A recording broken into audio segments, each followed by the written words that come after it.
Avant d'effectuer la gradation en taille réelle, il est conseillé d'effectuer un brouillon pour asseoir le raisonnement. Dans notre cas, nous commençons par la gradation du pantalon devant. Ce modèle ne comporte pas de pince au niveau taille, juste un pli au milieu de jambe.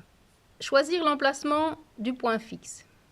Pour ce modèle, nous positionnerons le point fixe sur le pli du milieu de jambe, à la hauteur du contour bassin. La position du point fixe nous donne la direction à l'évolution de la gradation.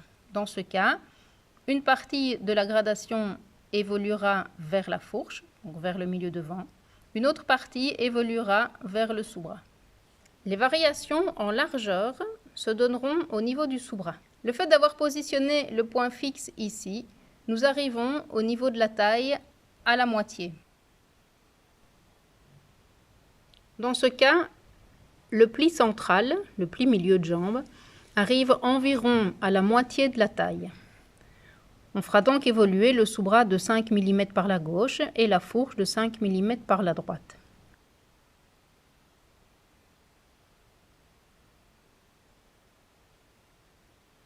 Si ce pli avait été décentré au niveau de la taille, cela dépend de la forme de la fourche, nous aurions dû effectuer une proportion par règle de 3. Au niveau de la ligne du genou, la variation s'obtiendra par le gabarit. Nous allons indiquer G pour abréviation de gabarit.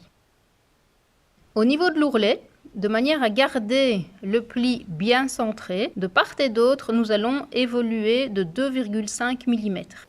Côté entrejambe et côté sous-bras. Au niveau de la fourche, il y a une variation en largeur. Cette variation représente la somme de ce que nous avons donné au milieu devant, dans notre cas 5, et de son évolution propre qui est de 2,5 mm, soit un total de 7,5 mm dans le cas de ce modèle-ci. La hauteur bassin s'augmente de 5 mm en hauteur.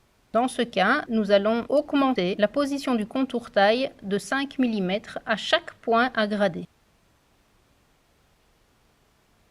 Une fois cette réflexion au brouillon effectuée, il n'y a plus qu'à remesurer correctement sur le gabarit réel.